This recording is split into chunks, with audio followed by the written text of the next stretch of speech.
They had no idea the man they just refused to serve actually owned the most exclusive restaurant in the city. And what happened next will make you question everything about who really belongs in America's elite establishments. Picture this: a billionaire CEO gets banned from his own Michelin-starred restaurant, accused of being a social media scammer, and publicly humiliated by police, all because staff judged him unworthy of fine dining. But when he reveals his identity using secret owner codes that shock everyone into silence, the swift justice that follows will leave you speechless. Watch until the end to see how one man's devastating encounter with restaurant discrimination sparked a $5 million revolution that's transforming fine dining across America. This isn't just about one night of prejudice. It's proof that even our most painful experiences can become the catalyst for extraordinary change that protects millions of people who deserve to dine with dignity. They had no idea the man they just refused to serve actually owned the most exclusive restaurant in the city, and what happened next will make you question everything you think you know about fine dining and who really belongs in America's elite establishments. Meet Jonathan Carter, a name that should be whispered with reverence in every culinary circle across the nation, yet remains invisible to those who judge worthiness by appearance alone. At 38 years old, this visionary entrepreneur has accomplished what most restaurateurs only dream of, transforming a humble food truck operation in Brooklyn into Sterling Hospitality Group, a gastronomic empire worth $1.8 billion that spans 150 upscale restaurants across 25 states. We're talking about establishments that don't just serve food, they create experiences that define luxury dining in America. But Jonathan's journey to the pinnacle of hospitality wasn't paved with privilege or family connections. Growing up in East New York, he watched his Jamaican immigrant grandmother struggle to find restaurants that would welcome her family with genuine warmth rather than grudging tolerance. Those childhood memories of being made to feel unwelcome in spaces where they were paying customers burned into his consciousness, creating a determination to build something different, restaurants where culinary excellence would be paired with authentic inclusivity. Starting with a single food truck serving Caribbean fusion cuisine, Jonathan revolutionized the industry by proving that diverse flavors and inclusive atmospheres could attract the most discerning clientele. His restaurants became legendary not just for their Michelin-starred cuisine, but for their commitment to promoting chefs from underrepresented communities and creating dining experiences that celebrated cultural diversity rather than enforcing cultural exclusivity. Today represents one of Jonathan's most crucial business practices: unannounced quality assessments that reveal the true character of his establishments. Unlike typical corporate inspections announced weeks in advance, Jonathan appears without warning, dressed as an ordinary customer, to experience firsthand how his staff treat people who don't fit traditional expectations of fine dining clientele. These covert visits have become legendary within Sterling Hospitality, with employees knowing that any day could be the day their CEO walks through the door to test whether they're upholding the company's values or revealing their personal biases. This particular evening, Jonathan has chosen Meridian, his flagship Manhattan location nestled in the heart of the Upper East Side. This isn't just any restaurant, it's a culinary cathedral that has earned 3 Michelin stars, been featured on every prestigious dining list, and attracts celebrities, politicians, and business moguls who consider a reservation here the ultimate status symbol. The irony isn't lost on Jonathan that this temple of culinary excellence sits in a neighborhood historically known for exclusivity and subtle discrimination. As Jonathan approaches the gleaming facade of Meridian, adjusting his casual jeans and sweater, an outfit carefully chosen to test his staff's commitment to serving all customers with dignity, he has no idea that the next hour will expose the very prejudices he spent his career fighting against. The employees inside are about to demonstrate how quickly assumptions about worthiness can override company values, and how the hospitality industry's dark history of discrimination continues to thrive even within establishments built specifically to combat it. If you believe that everyone deserves to be treated with respect regardless of how much money they appear to have, if you've ever felt judged or unwelcome in a space where you belonged, then hit that like button right now, because Jonathan's story is about to get intense. Share this video with someone who needs to understand how discrimination operates in America's most elite spaces, and subscribe to our channel because we're exposing the uncomfortable truths that the hospitality industry doesn't want you to see, while celebrating the leaders who refuse to accept the status quo. But the moment Jonathan stepped through those gleaming glass doors of his own restaurant, he walked straight into a masterclass on how subtle discrimination operates in America's most elite establishments. The ambience of Meridian was everything Jonathan had envisioned when he created this culinary masterpiece.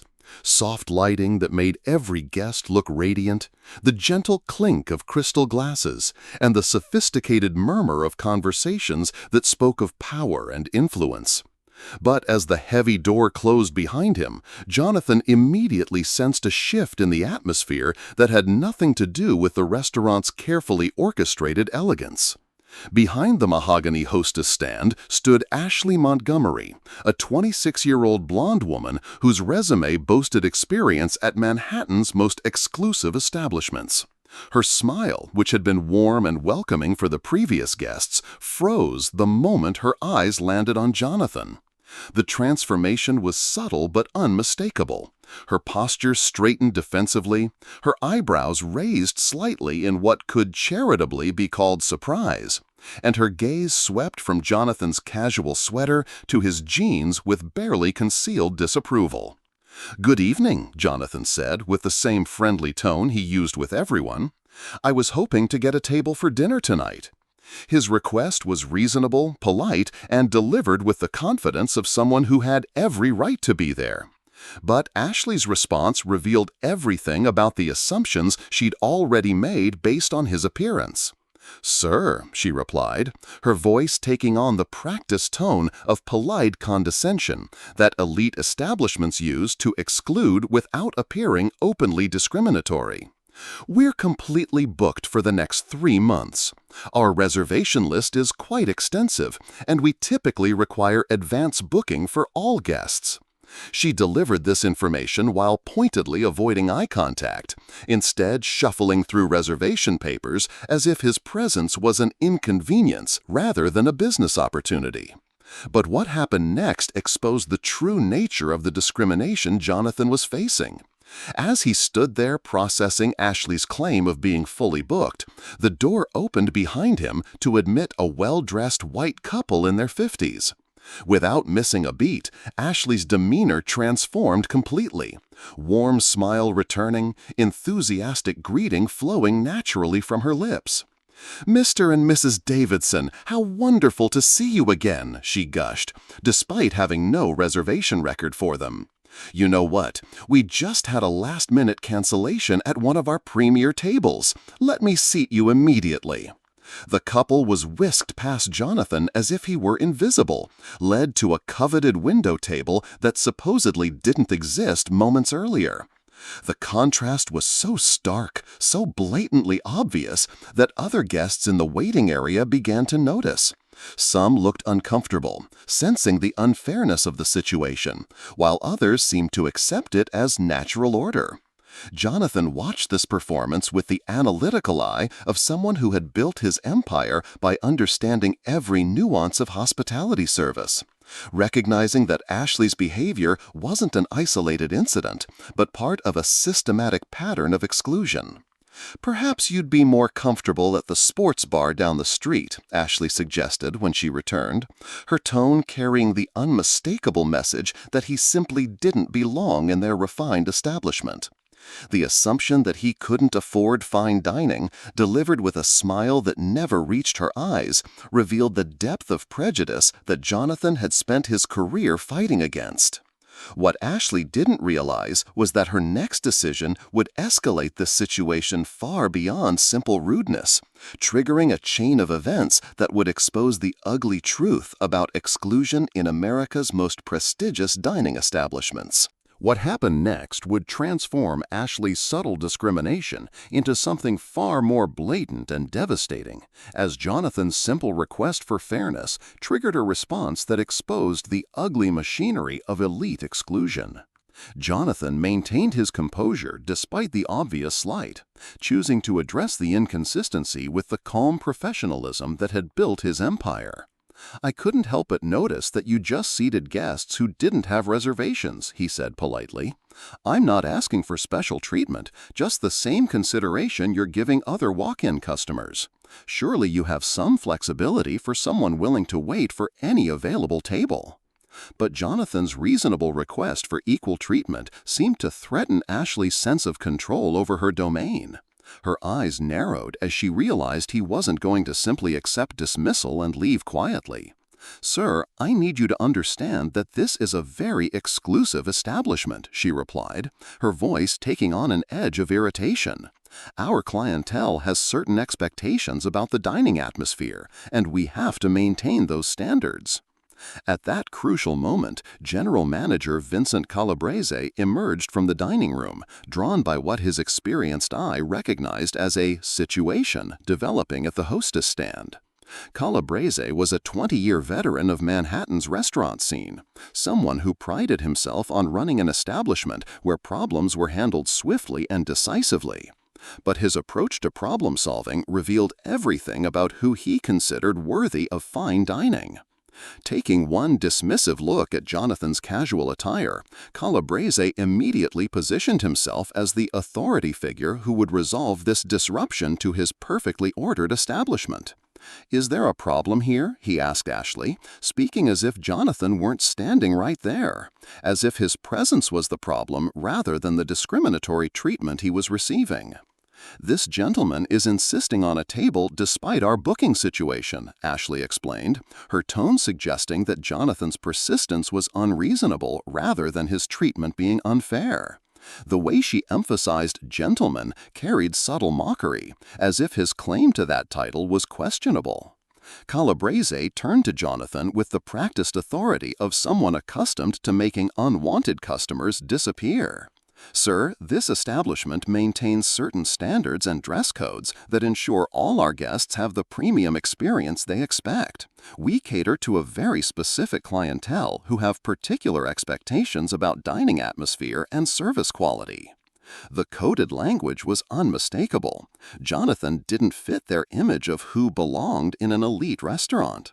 When Jonathan pointed out other casually dressed diners enjoying their meals throughout the restaurant, Calabrese's response revealed the true nature of the discrimination he was facing.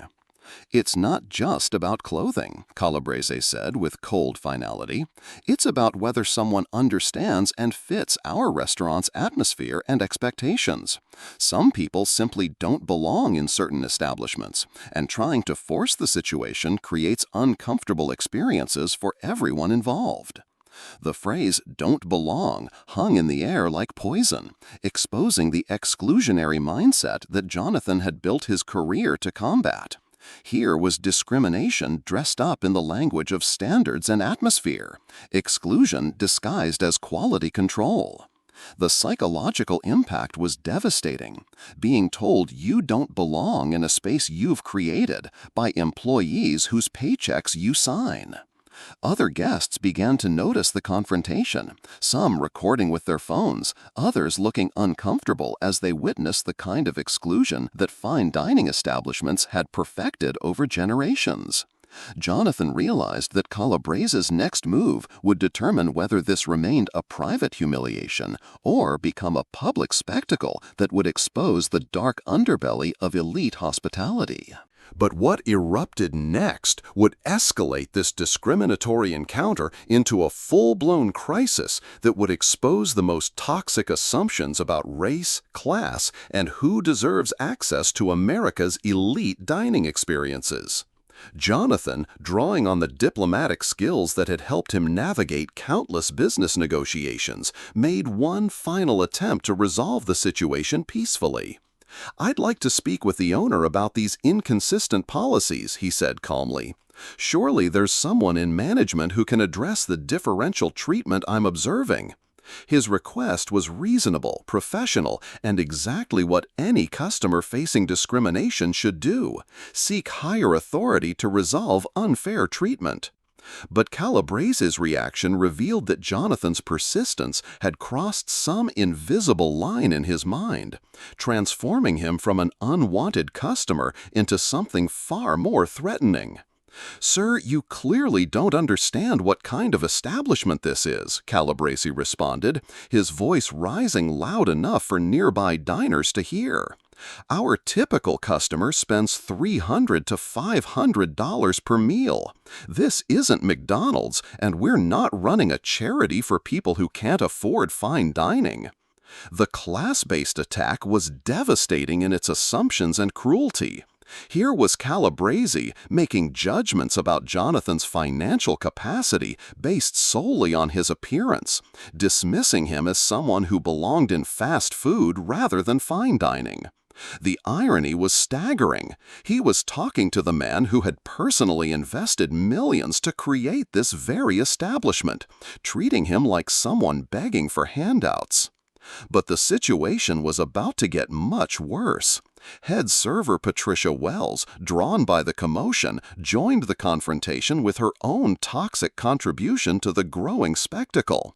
"We've had problems lately with people who don't belong trying to get in just to cause scenes for social media," she announced loudly enough for the entire waiting area to hear. "They come in dressed inappropriately, demand special treatment, then try to make us look bad online when we maintain our standards." The accusation that Jonathan was some kind of social media scammer seeking to create viral content was particularly galling. Wells had transformed his legitimate request for equal treatment into a calculated attack on the restaurant's reputation, painting him as a fraud and manipulator rather than a customer seeking basic respect. Security manager Derek Thompson appeared as if summoned by some silent alarm, his imposing presence immediately changing the dynamics of the confrontation. "Is this individual causing problems?" he asked Calabrese, speaking about Jonathan as if he were a known troublemaker rather than a potential customer. The word individual was delivered with particular emphasis, a dehumanizing choice that reduced Jonathan to a problem to be solved rather than a person to be served. "He's being disruptive and refusing to accept our policies," Calabrese explained to Thompson, framing Jonathan's request for fair treatment as unreasonable behavior. "I think he's planning to cause trouble and then claim discrimination to get attention online. We need to protect our establishment and our legitimate customers from this kind of disruption." The coordinated effort to paint Jonathan as a threat, a scammer, and a disruptor revealed the sophisticated machinery of exclusion that elite establishments had perfected over generations. Multiple staff members were now involved in publicly humiliating someone whose only crime was expecting to be treated with the same respect shown to white customers. If you're feeling the injustice of what Jonathan is experiencing, if this story is making you understand how discrimination operates in spaces where we least expect it, then hit that like button right now, because this is about to get even more intense. Comment below if you've ever been made to feel like you don't belong somewhere you had every right to be. And please subscribe to our channel because Jonathan's response to this humiliation will restore your faith that justice still exists in America. But even as this nightmare of public humiliation unfolded around him, Jonathan demonstrated the strategic brilliance that had built his hospitality empire, quietly gathering the evidence that would soon expose this discrimination to the entire world. While the staff coordinated their campaign to paint him as a troublemaker, Jonathan maintained the composure that had carried him through countless business crises. He understood something his accusers didn't, that in the digital age, truth has a way of surfacing, and patience often proves more powerful than outrage. Discreetly, he activated his phone's recording app, ensuring that every discriminatory statement, every assumption about his worthiness, every coordinated effort to exclude him was being permanently documented. "I'd like to get everyone's names and positions, please," Jonathan requested politely, his voice steady despite the hostile environment surrounding him. The request seemed innocent enough to the casual observer, but it sent ripples of uncertainty through the staff, who had been so confident in their coordinated attack just moments before. Ashley Montgomery responded defensively. "Why do you need our names? That's exactly what someone planning to cause trouble would ask, trying to identify employees for some kind of retaliation scheme later." But Jonathan persisted with quiet determination, methodically collecting the information that would soon prove crucial. Vincent Calabrese, general manager; Ashley Montgomery, head hostess; Patricia Wells, head server; Derek Thompson, security manager. During this tense documentation process, one diner began to show visible discomfort with the spectacle unfolding in the restaurant's elegant waiting area. Dr. Elena Rodriguez, a prominent cardiovascular surgeon who had been enjoying a quiet dinner at a corner table, found herself unable to ignore the obvious injustice playing out before her eyes. She had witnessed enough discrimination in her own medical career to recognize it immediately, regardless of how it was disguised as maintaining standards. Dr. Rodriguez approached the group with the quiet authority that came from years of making life-and-death decisions under pressure. "Excuse me," she said, her voice cutting through the tension, "but I've been observing this entire interaction from my table, and this gentleman has done absolutely nothing inappropriate. He simply requested equal treatment, which is his right as a potential customer." Her intervention carried particular weight because she embodied everything the restaurant claimed to value. She was clearly affluent, professionally accomplished, and undeniably belonged in their elite establishment. But her support for Jonathan seemed to threaten the staff's narrative that they were protecting their establishment from an unworthy intruder. Calabrese turned on Dr. Rodriguez with barely concealed frustration. "Ma'am, with all due respect, you don't understand the full situation here. We have protocols and standards that we must maintain to preserve the dining experience for all our guests. This individual has been disruptive and is clearly trying to create a scene for social media attention." But Dr. Rodriguez wasn't intimidated by Calabrese's authoritative tone. "I'm a cardiovascular surgeon, Mr. Calabrese, and I've spent my entire career observing human behavior under stress. What I'm witnessing here isn't someone trying to cause trouble, it's discrimination, pure and simple. This man has been polite, reasonable, and patient despite being treated with obvious bias."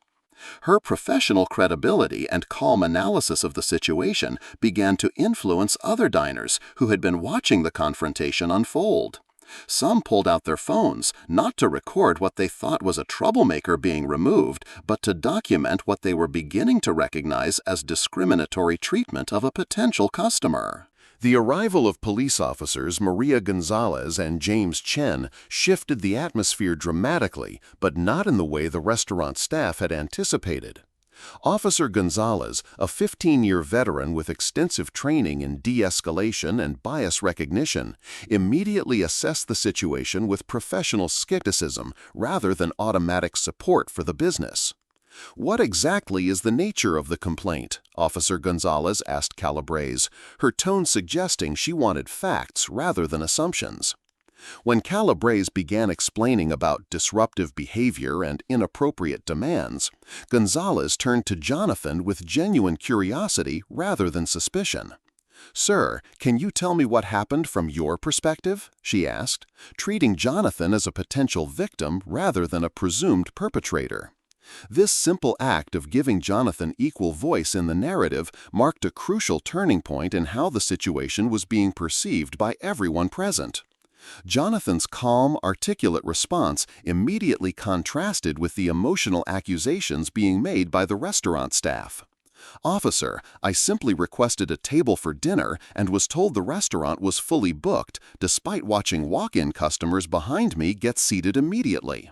When I asked about the inconsistent treatment, I was told I don't belong here and was accused of planning to cause trouble for social media attention."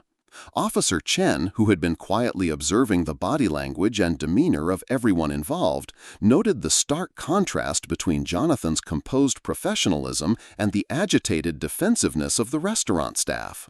"Sir, do you have identification with you?" he asked Jonathan, treating the request as routine rather than accusatory. Meanwhile, the restaurant staff continued their campaign of character assassination, seemingly unaware that their coordinated effort to paint Jonathan as a threat was actually exposing their own biases. Patricia Wells loudly discussed with other employees how they had prevented a major disruption through their vigilance, while Ashley Montgomery provided commentary to nearby customers about the kinds of people who try to take advantage of fine dining establishments. What none of them realized was that their confident assertions of righteousness were being recorded not just by Jonathan, but by multiple witnesses who were beginning to understand that they were witnessing something far more significant than a simple customer service dispute. The evidence was mounting, the witnesses were multiplying, and the truth was about to emerge in a way that would shatter every assumption they had made about who held the real power in this situation. Right at that moment, when the humiliation had reached its absolute peak and it seemed like prejudice would triumph once again, Jonathan decided it was time to reveal the truth that would turn this entire nightmare on its head and change everything forever. The profound silence that followed Jonathan's next words was so complete that the gentle classical music playing throughout the restaurant seemed deafeningly loud. "I believe there's been a serious misunderstanding here," he said, his voice carrying a quiet authority that hadn't been present before, the tone of someone who was about to fundamentally alter the power dynamics in the room. "My name is Jonathan Carter, and I own this restaurant." The reaction was swift and entirely predictable. Nervous laughter erupted from the staff, who assumed this was some desperate attempt to escape the consequences of what they believed was disruptive behavior. Vincent Calabrese actually chuckled with derision, shaking his head in what appeared to be pity for someone so delusional. "Sir, now you're just making this worse for yourself. Claiming to own a billion-dollar restaurant chain is not going to help your situation here." Ashley Montgomery joined in the mockery with obvious disdain. "This is really sad now. He's having some kind of breakdown, claiming to own Sterling Hospitality Group. Sir, making false statements to police officers is actually a crime that will get you in much more trouble than just being asked to leave a restaurant." But Jonathan wasn't finished with his revelation. With the same methodical precision he'd used to build his empire from a single food truck, he reached into his wallet and produced business cards embossed with the Sterling Hospitality Group logo, his name, and his title, Chief Executive Officer and Founder. The cards were elegant, expensive, and bore all the hallmarks of authentic corporate materials that would be impossible to fake convincingly. "Officer Gonzalez," Jonathan said, handing her one of the cards, "you can verify my identity through Sterling Hospitality's corporate headquarters, or I can provide you with direct contact information for my executive team." His calm confidence and specific offer of verification began to plant seeds of doubt in the minds of everyone present. But the most dramatic confirmation came when Jonathan pulled out his phone and dialed a number that would soon be recognized by everyone in the restaurant industry. "Monica, this is Jonathan," he said, speaking to his executive assistant who had worked with him for over a decade. "I need you to contact Executive Chef Isabella Santos immediately and have her come to the Meridian location. Tell her we have a Code 7 situation requiring immediate senior leadership intervention." The phrase Code 7 was internal Sterling hospitality terminology for serious discrimination incidents that required CEO-level response, language that only someone with intimate knowledge of the company's operational procedures would know. Monica's professional response carried clearly through the phone speaker. "Of course, Mr. Carter. Chef Santos is currently reviewing tomorrow's menu with the sous chefs. Shall I tell her this is a Priority 1 response?" "Yes, and Monica, please have her bring the operational verification materials. We need to establish executive authority immediately," Jonathan replied, using more internal company language that would be impossible for an imposter to know. The conversation was brief, professional, and filled with specific details that lent credibility to his claims.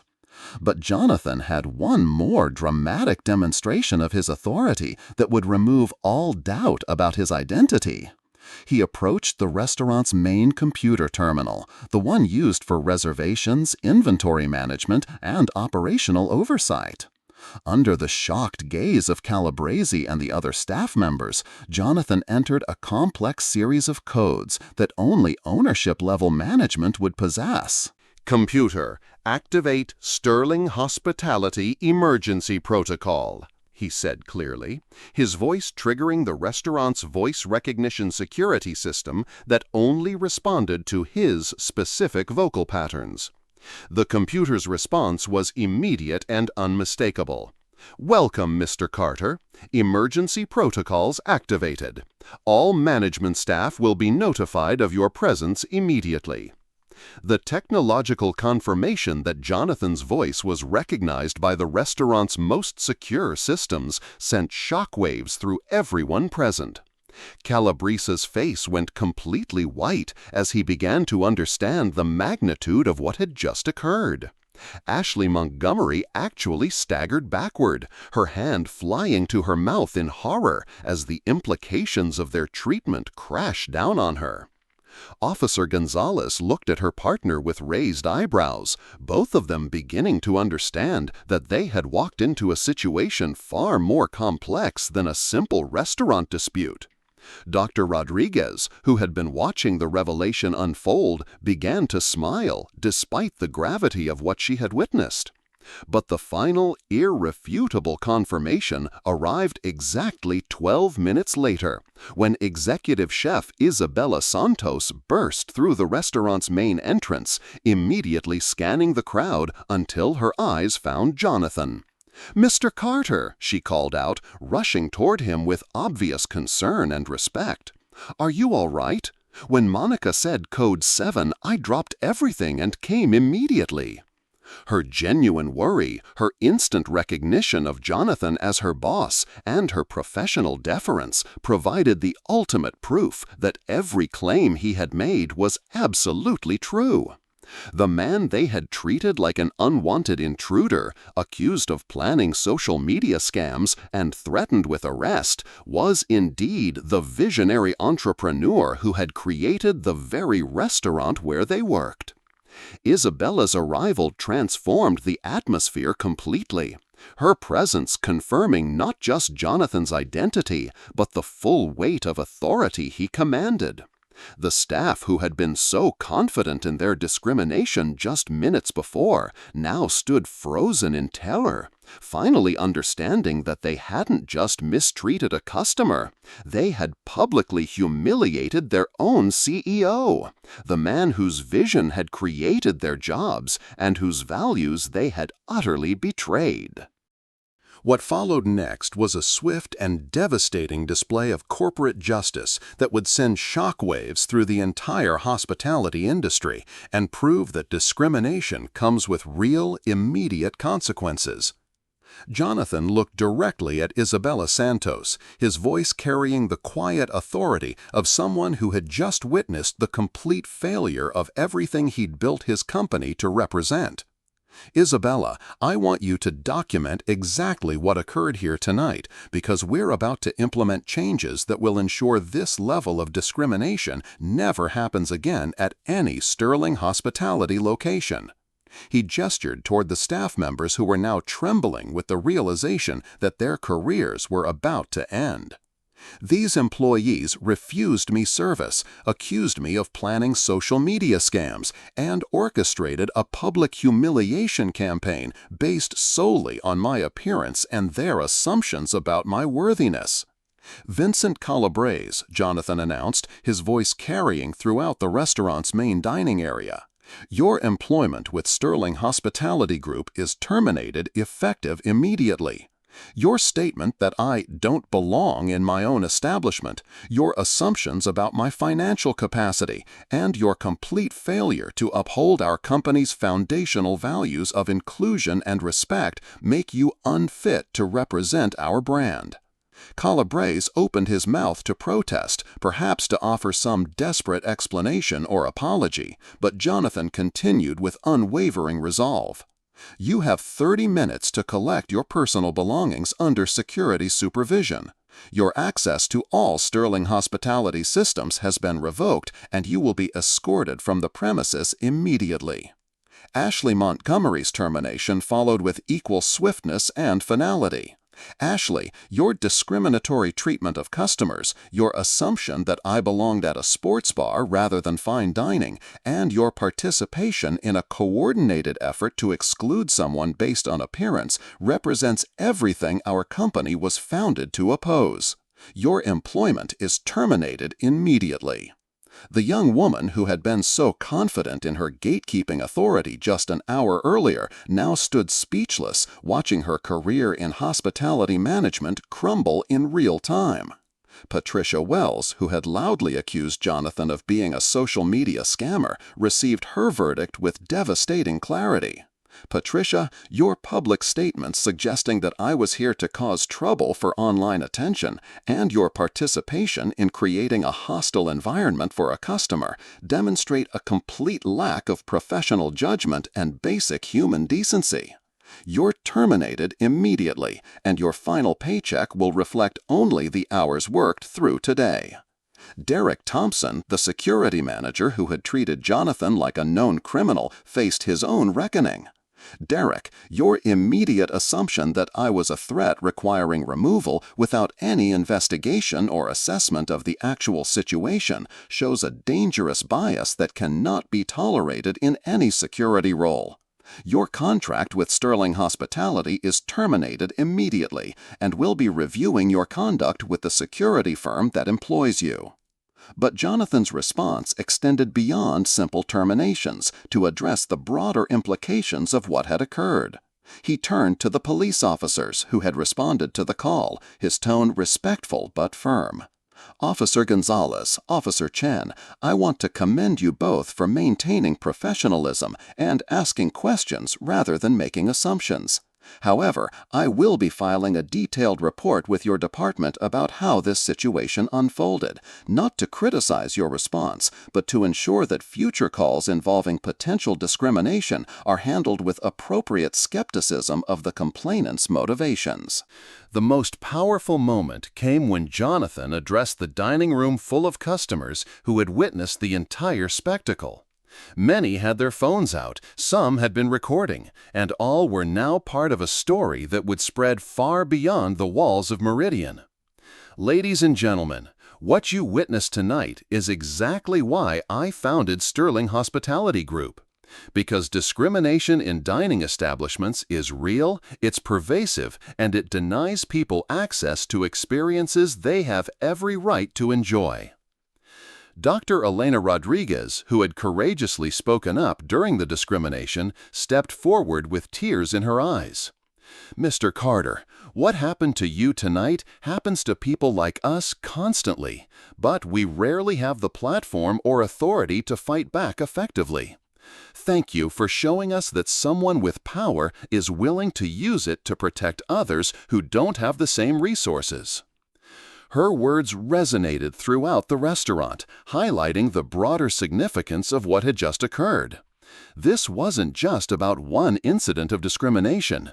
It was about the countless times similar treatment goes unchallenged because the victims don't have the authority or resources to demand accountability.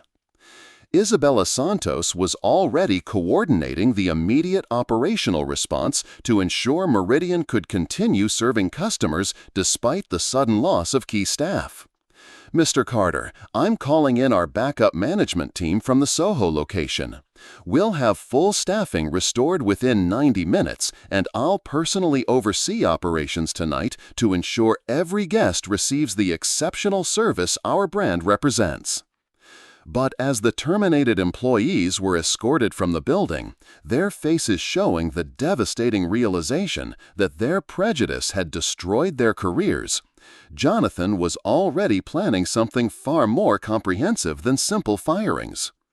Isabella, what happened here tonight was unacceptable, but it's going to become the catalyst for transformation that protects every customer who walks through our doors, regardless of how they look or what assumptions people make about their worthiness.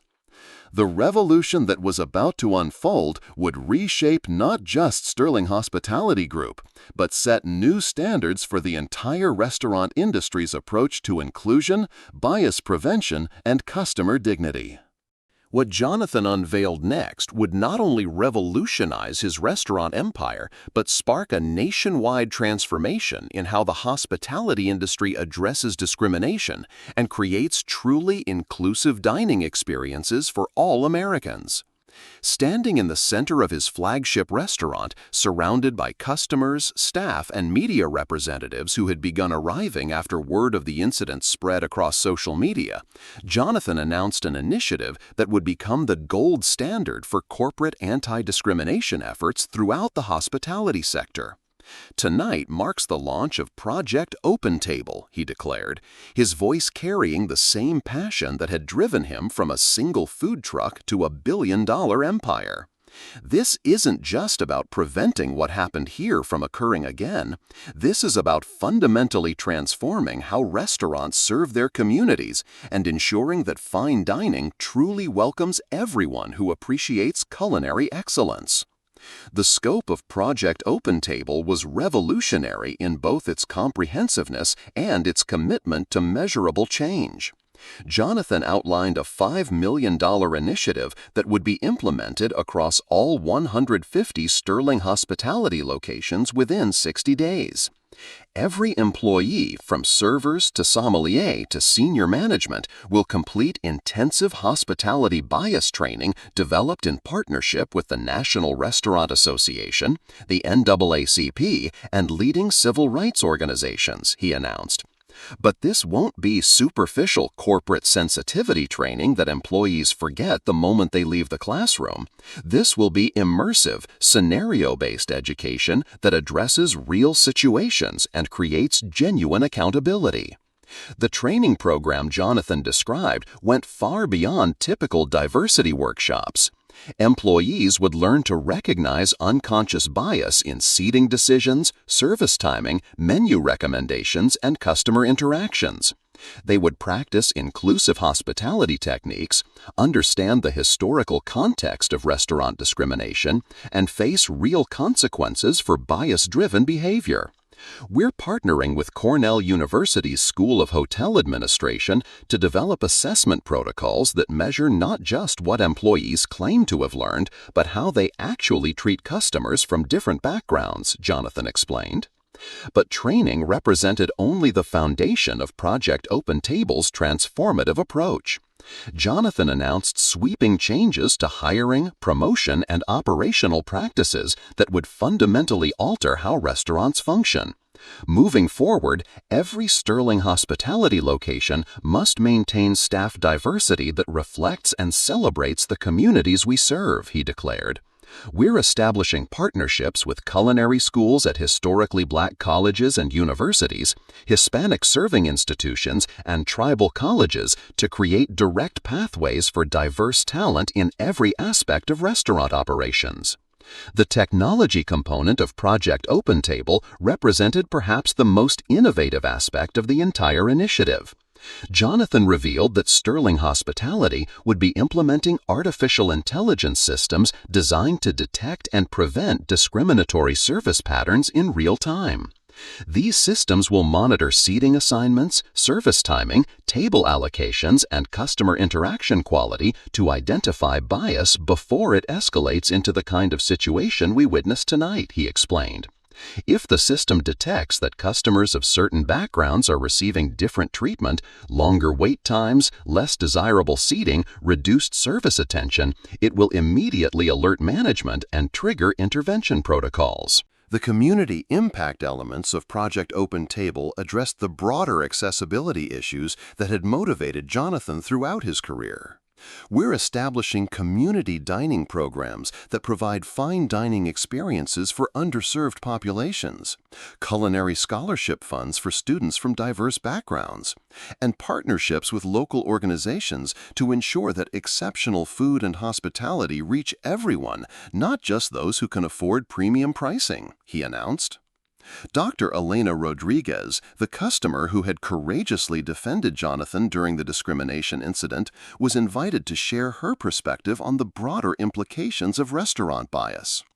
Mr. Carter is addressing something that millions of us have experienced but rarely see acknowledged by people with the power to create change, she said, her voice carrying the weight of countless encounters with exclusion. Fine dining has historically been a space where people like us are made to feel unwelcome, where our presence is tolerated rather than celebrated. Tonight's announcement represents hope that this is finally changing. 6 months later, the transformation was undeniable and had exceeded even Jonathan's ambitious expectations. Meridian had become a model of inclusive fine dining that hospitality professionals studied and attempted to replicate. The diverse staff, led by new General Manager Keisha Williams, a culinary arts graduate from Johnson & Wales University, provided exceptional service that celebrated rather than merely tolerated customer diversity. Guest satisfaction scores had increased by 35%. The restaurant had earned recognition from multiple civil rights organizations, and Meridian had become a destination for diners seeking both exceptional cuisine and authentic inclusivity. The broader impact of Project OpenTable rippled throughout the hospitality industry and beyond.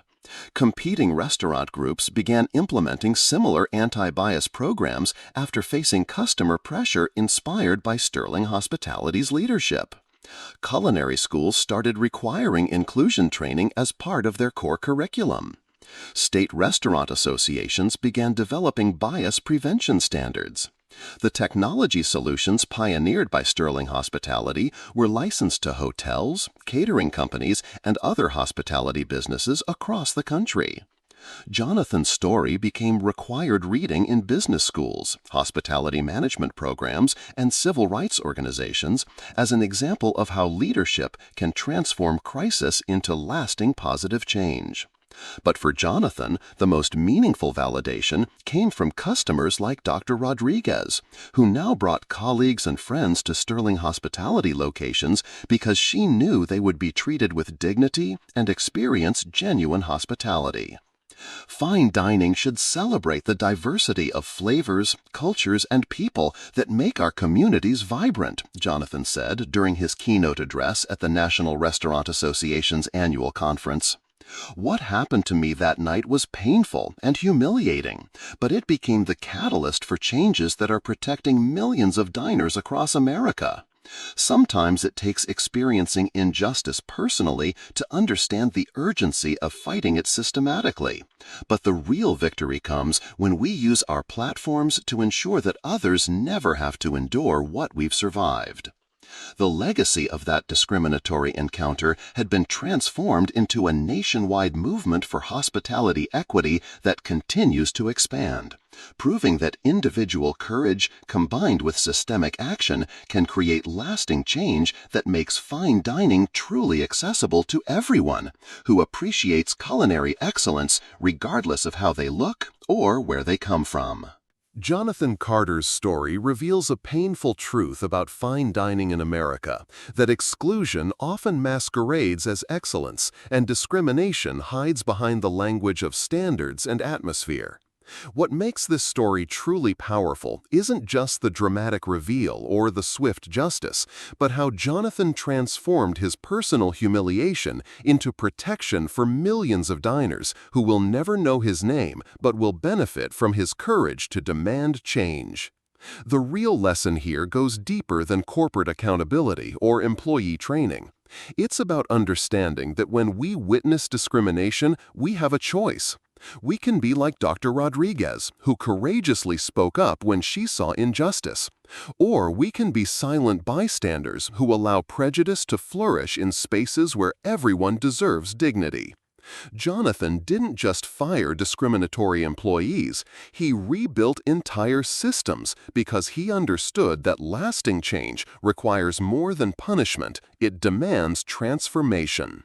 From an insider's perspective, what Jonathan accomplished with Project OpenTable represents something revolutionary in the hospitality industry. Most restaurants respond to discrimination incidents with damage control and superficial policy changes.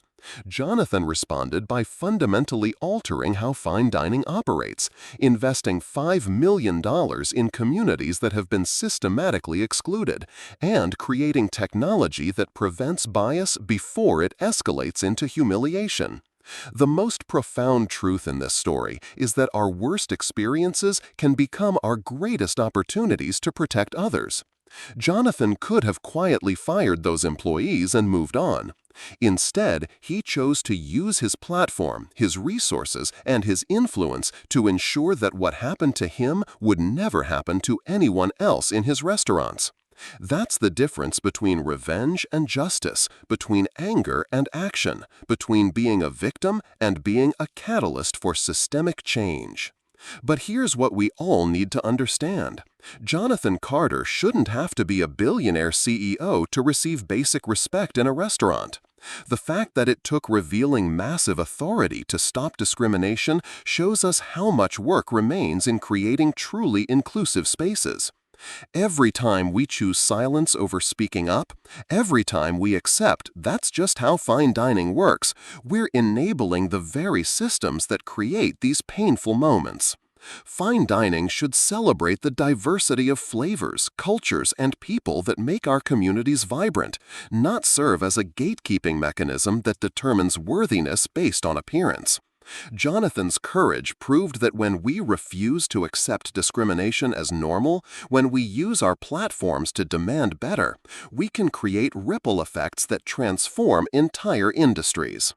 If this story moved you, if you believe that everyone deserves to be treated with dignity regardless of how much money they appear to have, then your voice matters in this fight.